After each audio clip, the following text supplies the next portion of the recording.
வணக்கம். நம்ம வந்து இன்னைக்கு இந்த ரெண்டல் டிஸ்பியூட் பத்தி பார்க்கலாம். ஓகேவா? இது யாருக்காக போடுறேன் அப்படின்னா, அந்த லேண்ட்லார்ட்ஸ், ஹவுஸ் ஓனர்ஸுக்காகவும், அட்வொகேட்ஸுக்காகவும் போடுறேன். மெயினா அட்வொகேட்ஸ் வந்து அவங்களுக்காக தான் இத போடுறேன். ஓகேங்களா? அட்வொகேட்ஸும் பாருங்க. பார்த்து தெரிஞ்சுக்கங்க. ஓகேங்களா? லேண்ட்லார்ட்ஸும் பாருங்க. ஓகேங்களா? உங்களுக்கு ஏதாவது சம்திங் இன்புட் கிடைக்கும் என்னோட வீடியோல. ஓகேவா? அதாவது என்னோட ப்ரீவியஸ் வீடியோல நான் சொல்லியிருப்பேன். இது போல வந்து ஒரு வீட்ட வாடகைக்கு விட்டா அக்ரீமெண்ட் இல்லாம வாடகைக்கு விடக்கூடாது.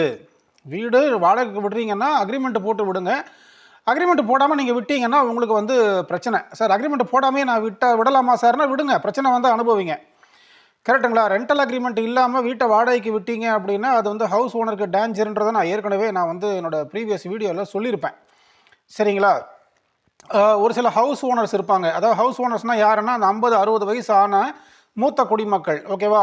வயசான தாத்தா பாட்டி இவங்கெல்லாம் என்ன சொல்லுவாங்க அப்படின்னா, சார் எனக்கு ஒரு 2 வீடு வாடகை இருக்குது, இந்த வீட்டோடைய வாடகையை வச்சு தான் என் குடும்பம் ஓடிக்கிட்டு இருக்கு, இதை தவிர எனக்கு வேறு வருமானம் கிடையாது, நான் ப்ரைவேட் கம்பெனியில் வேலை பார்த்துருக்கேன், ஏதோ பூர்வீக சொத்தை வச்சு அப்படியே அப்பா அம்மா பணத்தை வச்சு நான் அப்படியே இந்த வீடை கட்டிட்டேன், ஒரு 2 வீடு வாடகை வருது, இதை தவிர எனக்கு வேறு வருமானமும் இல்லைங்க சார் அப்படின்லாம் சொல்லுவாங்க.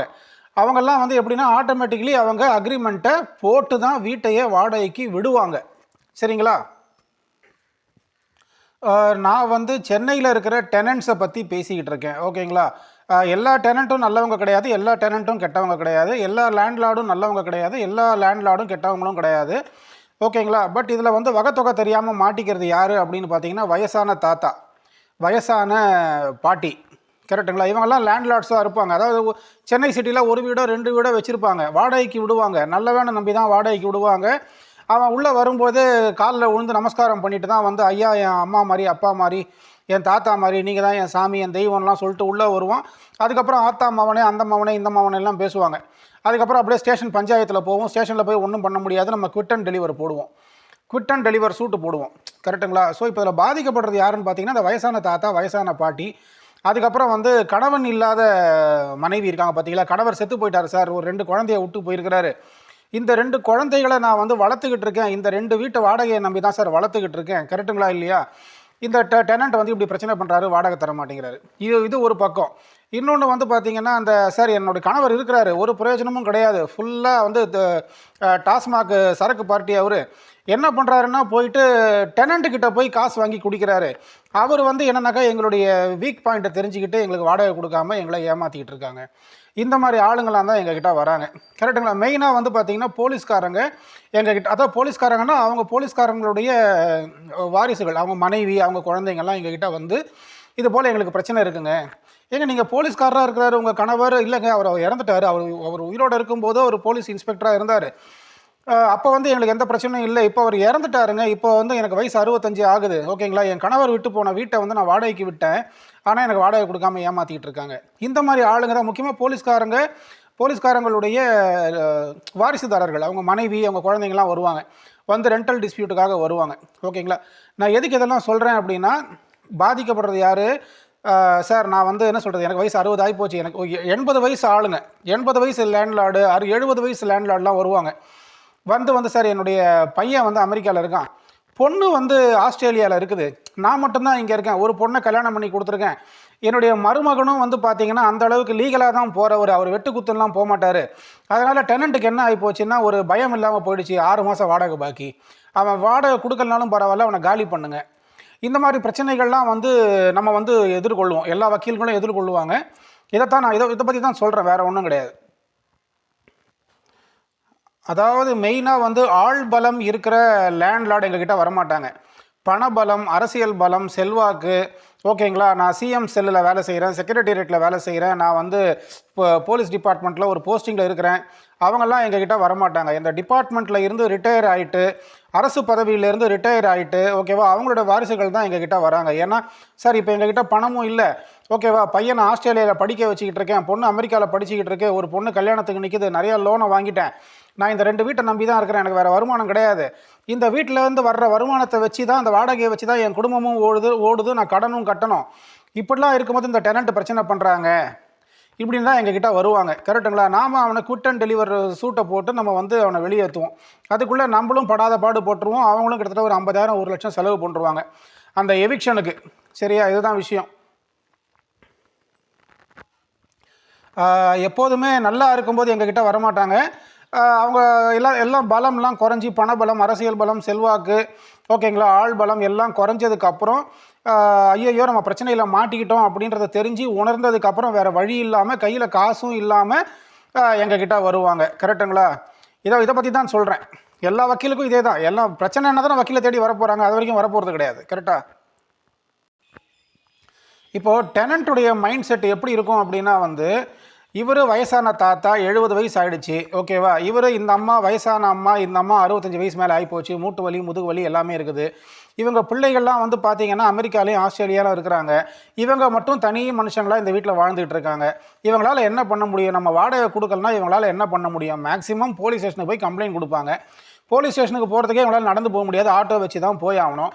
போலீஸ்காரங்க டப்புன்னு போன உடனே அங்கே அந்த கேஸை எடுக்க முடியாது, ஏன்னா அது ரெண்டல் டிஸ்பியூட்டு, கோர்ட்டுக்கு போகணும் தான் சொல்லுவாங்க. ஸோ அமெரிக்காவிலேருந்து பையன் இங்கே வர முடியாது, ஆஸ்திரேலியாவிலேருந்து பொண்ணு இங்கே வர முடியாது. அப்போ இந்த வயசான தாத்தா பாட்டி மட்டும்தான். இவங்களால் ஒன்றுமே பண்ண முடியாது. நம்ம வாடகை கொடுக்காம அழகாக நம்ம என்ன பண்ணலாம், இப்படியே மங்கள பஜனை பாடலாம் அப்படின்னு சொல்லிட்டு டெனண்ட்டுடைய மைண்ட் செட்டு. மேற்கொண்டு என்ன ஆகும்னா, அந்த டெனண்ட் ரொம்ப உயிருக்கு உயிராக அந்த ஃபேமிலி கூட பழகி எல்லா ஃபேமிலி சீக்கிரட்டும் தெரிஞ்சதுக்கப்புறம் இந்த ஃபேமிலியால் ஒன்றும் பண்ண முடியாது, நம்ம இந்த வீட்டில் அப்படியே உட்காந்துடலாம் அப்படின்னு சொல்லிட்டு அவங்க உட்காருவாங்க. ஓகே, இதுதான் அங்கே நடக்கும்.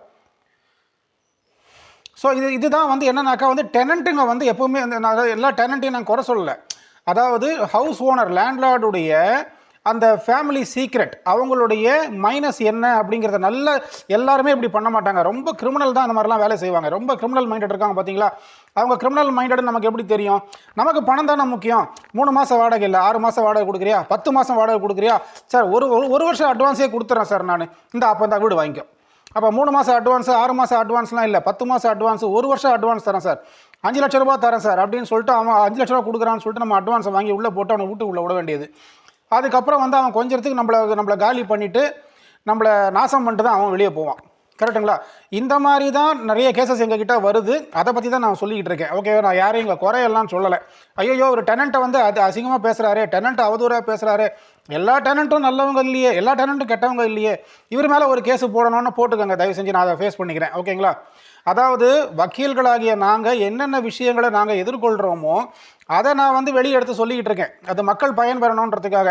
நீங்கள் என்ன நெகட்டிவாக பண்ணணும்னு நினைக்கிறீங்களோ பண்ணிக்கோங்க, அதை பற்றி கவலை கிடையாது. இது எல்லாமே என்னுடைய அனுபவங்கள். ஓகேங்களா? வேற ஒன்றும் கிடையாது. நான் இட்டுக்கட்டிலாம் எதுவும் சொல்லலை, அனுபவத்துலேருந்து சொல்லிக்கிட்டு இருக்கேன். அதாவது வீட்டை அக்ரிமெண்ட்டே போடாமல் டெனண்ட்டுக்கு வாடகை விடுறதுக்கு ஒரு தனி தைரியம், தில்லு, துணிச்சல், கெத்து இதெல்லாம் வேணும். ஓகேங்களா? ஏன்னா இப்போ எப்படின்னா வல்லவனுக்கு வல்லவன் வையகத்தில் உண்டு அப்படிங்கிற மாதிரி நம்ம எவ்வளோ பெரிய ஆளாக இருந்தாலுமே நம்ம கண்ணில் விரலை விட்டு ஆட்டுறதுக்கு ஒரு சாதாரண சப்பானி வருவான். கரெக்டுங்களா? அவன் பார்க்கறதுக்கு சப்பானி மாதிரி தான் இருப்பான். ஆனால் அவனுக்கு பெரிய ஒரு பெரிய கவர்மெண்ட்டில் போஸ்டிங்கும் இருக்காது, பணமும் இருக்காது, அவனுக்கு ஆள் பலம் ஜனபலம் எதுவுமே இருக்காது அவனுக்கு.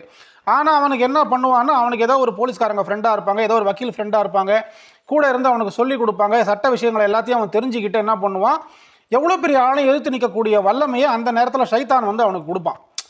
கரெக்டுங்களா இல்லையா? அதாவது என்ன அர்த்தம் அப்படின்னா, நான் எனக்கு உடம்புல தெம்பு இருக்குது, எனக்கு ஆள் பலம் இருக்குது, எனக்கு பண பலம் இருக்குது, நான் பவரில் இருக்கிறேன், நான் செக்ரட்டேரியட்டில் வேலை செய்கிறேன், நான் சிஎம் செல்லில் வேலை செய்கிறேன், நான் அந்த டிபார்ட்மெண்ட்டில் வேலை செய்கிறேன், என்ன யார் என்ன பண்ண முடியும், நான் அக்ரிமெண்ட் போடாமையே வீட்டை வாடகைக்கு விட்டு நான் ஜபர்தஸ்து காமிப்பேன் அப்படிங்கிறவங்களுக்கு கடவுள் என்ன பண்ணுவார், சாதாரண ஒரு சப்பானி அமைச்சு கண்ணில் விரல விட்டு ஆட்டுவார்.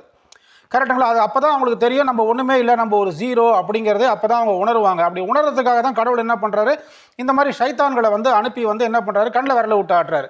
கடைசியில் வேறு வழியே இல்லைன்னும் போது அவங்க என்ன பண்ணுறாங்க, எங்களை போல் அட்வொகேட்ஸ் கிட்ட கேஸை கொடுத்து குவிட் அண்ட் டெலிவர் நாங்கள் ஒரு 2 வருஷம் 3 வருஷம் நடத்தி அதுக்கப்புறம் அவனை வெளியே அனுப்புறதுக்குள்ளே போதும் ஆகிடும். அதுக்கப்புறம் ஐயா நன்மை இந்த வீட்டை வாடகையே விட மாட்டேன்னு அவர் உட்காந்துருவார். கரெக்டுங்களா? இதுதான் மேட்டர். மன வலிமை இல்லாதவர்கள், தைரியம் துணிச்சல் இல்லாதவர்கள், பணம் இல்லாதவர்கள், ஒரே ஒரு வீட்டை 2 வீட்டை வச்சுருக்கிறீங்க, அதன் மூலமாக குடும்பம் ஓடுதுன்னா தயவு செஞ்சு அக்ரிமெண்ட்டை போட்டுக்கோங்க. அக்ரிமெண்ட்டு போட்டால் தான் உங்களுக்கு சேஃபு. அக்ரிமெண்ட்டு நீங்கள் போட்டாலும் உங்களுடைய டெனண்ட் கெட்டவராக இருந்தால் உங்களை போலீஸ் ஸ்டேஷனுக்கும் கோர்ட்டுக்கும் அலைய விடுவார்.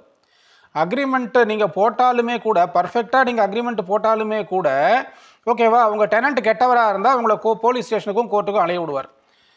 சரிங்களா? இதுதான் மேட்ரு. நீங்கள் என்ன சொல்கிறது, நீங்கள் வந்து அக்ரிமெண்ட் போடலை அப்படின்னா கூட உங்களை போலீஸ் ஸ்டேஷனுக்கும் கோர்ட்டுக்கும் அலைய விடுவார். ஸோ அக்ரிமெண்ட் போட்டுட்டதுனால நம்ம சேஃப்டின்லாம் யாரும் நினைக்க வேண்டாம். Agreement is a legal document, every thing.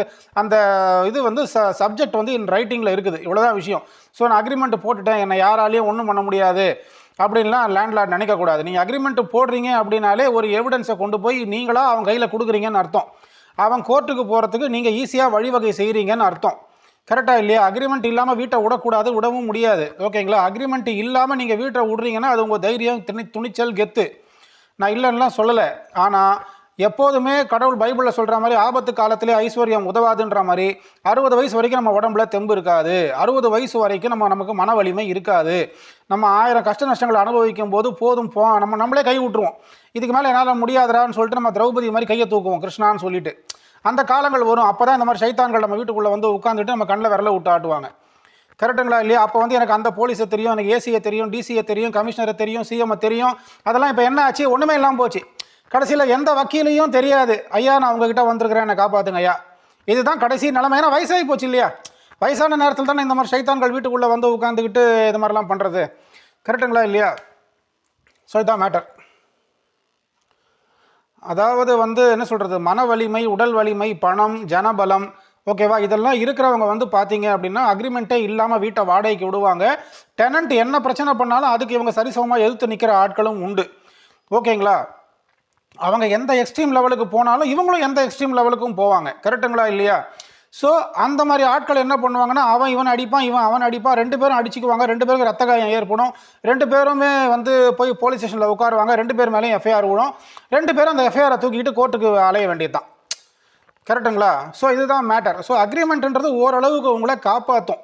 அக்ரிமெண்ட்டே இல்லைன்னா ஒன்றும் சொல்கிறதுக்கு இல்லை. அக்ரிமெண்ட்டை நீங்கள் போடுறீங்க அப்படின்னாலே ஒரு சூப்பரான ஒரு எவிடன்ஸை கொண்டு போய் உங்கள் டெனண்ட்டுக்கிட்ட கொடுத்து, எப்பா கிரிமினல் எண்ணம் கொண்ட டெனண்ட் ஐயா, நீங்கள் தயவு செஞ்சு எனக்கு எதிராக கோர்ட்டுக்கு போங்கள், ஓகேவா? நீங்கள் போனீங்கன்னா ஒரு 3 வருஷம் இந்த வீட்டில் நீங்கள் உட்காந்துக்கலாம். நீங்கள் வந்து சூட் ஃபார் பர்மனெண்ட் இன்ஜெக்ஷன் போடுவதற்கு இதோ பாருங்கள் ஐயா, உங்களுக்கு இந்த அக்ரிமெண்ட்டை எடுத்து நானே உங்கள் கையில் கொடுக்கிறேன் அப்படிங்கிறது தான் அதுக்கு அர்த்தம்.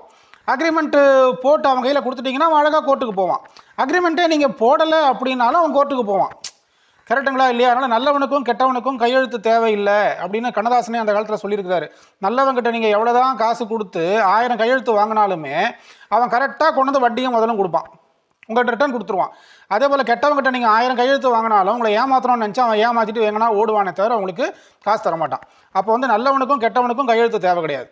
இதுதான் மேட்டர்.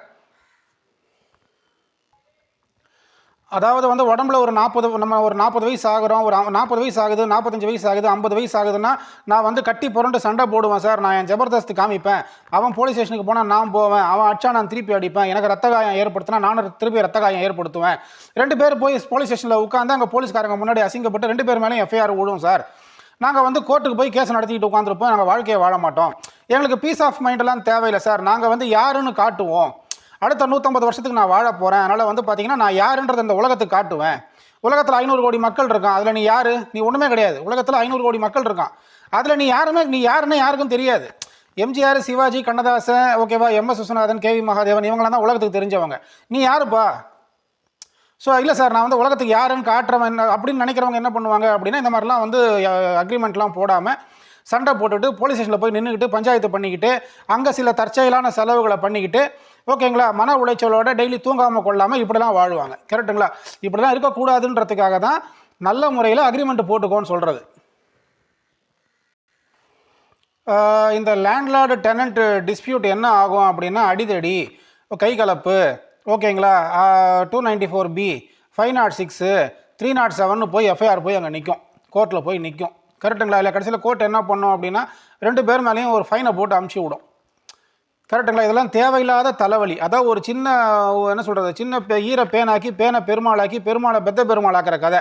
ஒழுங்காக அக்ரிமெண்ட் போட்டிருந்தா அன்றைக்கே ஒழுங்காக வேலை முடிஞ்சிருக்கும். அதை விட்டுட்டு நான் யார் தெரியுமான்னு போய் ஜபர்தஸ்து காட்ட போய் 2 பேர் மேலேயும் எஃப்ஐஆர் விழுந்து 2 பேரும் போய் அங்கே குற்றவாளி கூண்டில் நின்று ஜட்ஜ் என்ன பண்ணுவார், 2 பேர் மேலேயும் எஃப்ஐஆர் ஃபைனை போட்டு விடுவார். கரெக்டுங்களா? இதெல்லாம் அதுக்கு தான் அதாவது என்ன சொல்கிறது, நிம்மதியாக வாழணும்னா நான் இல்லைங்க, நான் வந்து அவதிப்பட்டாலும் நான் அனுபவிப்பேனே தவிர நான் நிம்மதியாக மட்டும் வாழ மாட்டேன். நான் எத்தனை டெனண்ட் வந்தாலும் அக்ரிமெண்ட் போடாமல் தான் வீட்டை விடுவேன். ஒவ்வொரு முறையும் வந்து நான் போயிட்டு போலீஸ் ஸ்டேஷனில் போய் நின்று பஞ்சாயத்து பண்ணுவேன். போலீஸ்காரங்களுக்கே என்னை பற்றி நல்லா தெரியும். இப்படின்ற ஆட்களும் உண்டு. இவனெல்லாம் நம்ம ஒன்றுமே பண்ண முடியாது. ரெண்டல் டிஸ்பியூட்டில் வந்து போலீஸ்காரங்க தலையிட மாட்டாங்க, போலீஸ்காரங்க தலையிடக்கூடாது. கரெக்டுங்களா? இதுதான் மேட்டர். கரெக்டுங்களா? அதனால் வந்து என் டெனண்ட் வீட்டை காலி பண்ண மாட்டான், டெனண்ட் என்னை அடிக்கிறான் பிடிக்கிறான் அப்படின்னாலே போலீஸ்காரங்க வந்து அதை ஒரு என்ன சொல்கிறது, இவன் வந்து என்னன்னாக்கா வீட்டை காலி பண்ண மாட்டான், வாடகையும் தரமாட்டான், ஓகேவா, அங்கேயே உட்காரணும்னு நினைக்கிறான். ஆனால் இவனை எப்படியாச்சும் எவிக்ட் பண்ணணும்னு லேண்ட்லார்டு நினைக்கிறாரு. ஆனால் அதுவும் முடியாது. கோர்ட்டு வழியாக போய் தான் ரெமிடியும் ரிலீஃபும் தேடிக்கணும். இவங்க தேவையில்லாமல் வந்து நம்மக்கிட்ட வந்து என்னோட டெனண்ட் என்னை அடித்தார், வெட்டினார், குத்தினார், கொலை மிரட்டல் விடுத்தார் அப்படின்னு சொல்லிட்டு ஒரு பொய்யா கம்ப்ளைண்ட் எழுதி கொடுக்குறாங்க. அந்த கம்ப்ளைண்ட்டையும் அவங்க தோராயமாக அப்படி விசாரிச்சுட்டு என்ன பண்ணுவாங்க, சரிப்பா 2 பேரும் எழுதி கொடுத்துட்டு போங்கப்பா, இதான் நடக்குவாங்க. நீங்கள் ரெண்டல் டிஸ்பியூட் அப்படின்னாலே நீங்கள் கோர்ட்டில் போய் ரெமிடி ரிலீஃபை தேடணுமே தவிர போலீஸ் ஸ்டேஷனுக்கு போனால் அங்கே ஒன்றும் நடக்காது. எனக்கு அந்த போலீஸ்காரர் தெரியும், எனக்கு இந்த போலீஸ்காரர் தெரியும், எனக்கு ஏசி தெரியும், டிசி தெரியும், எல்லாத்தையும் நான் ஸ்டேஷனில் பார்க்குறோமே. சார் அந்த ஊரில் ஏசி கொஞ்சம் பேசுகிறார், கொஞ்சம் பேசுங்களேன். சார் டிசி லைனில் இருக்கார், கொஞ்சம் பேசுங்களேன். சார் அந்த எஸ்ஐ லைனில் இருக்கார், பேசுங்களேன். இன்ஸ்பெக்டர் லைனில் இருக்கார், பேசுங்களேன். அவர் அந்த ஃபோனை வாங்கி யாருங்க என்னங்க விஷயம், அதாங்க விசாரிச்சுட்டு தானே இருக்கிறோம், என்ன பெரிய வெய் ஃபோனை அப்படின்றவான், ஒரே வார்த்தை முடிஞ்சு போச்சு. அப்போ என்ன பார்ப்போம், எனக்கு ஏசியை தெரியும், டிசியை தெரியுன்றவங்கலாம் என்ன சார் அந்த எஸ்ஐ லைனில் இருக்கார், கொஞ்சம் பேசுங்களேன். சார் இன்ஸ்பெக்டர் லைனில் இருக்கார், பேசுங்களேன். சார் உங்கள் விஷயம் தான் சார் விசாரிச்சுக்கிட்டு இருக்கேன், என்ன சார் பண்ணுன்றீங்க இப்போ, உங்களுக்கு தெரியாதா சார் ரூல்ஸ் அண்ட் ரெகுலேஷனு, வைங்க சார் ஃபோனை. இதுதான் அங்கே மரியாதை.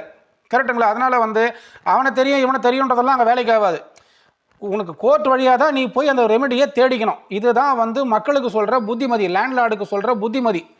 அதனால் எனக்கு அவரை தெரியும் இவரை தெரியும், அவருக்கு தெரிஞ்சா நீ சாதிச்சிருவியா, எனக்கு ஏசியை தெரியும் டிசியை தெரியும், டிசியும் ஏசியும் வந்து உனக்கு வீட்டை காலி பண்ணி கொடுத்துருவாங்களா உங்கள்கிட்ட பிரச்சனைக்கு, நாளைக்கு அவங்க போய் கோர்ட்டில் நிற்கணும். கரெக்டாக இல்லையா? ஸோ அதனால் வந்து எனக்கு வந்து அவரை தெரியும் எனக்கு இவரை தெரியும் இதெல்லாம் வந்து அங்கே செல்லுபடியே ஆகாது. எந்த போலீஸ்காரங்களும் அவங்க வந்து என்ன பண்ண மாட்டாங்க.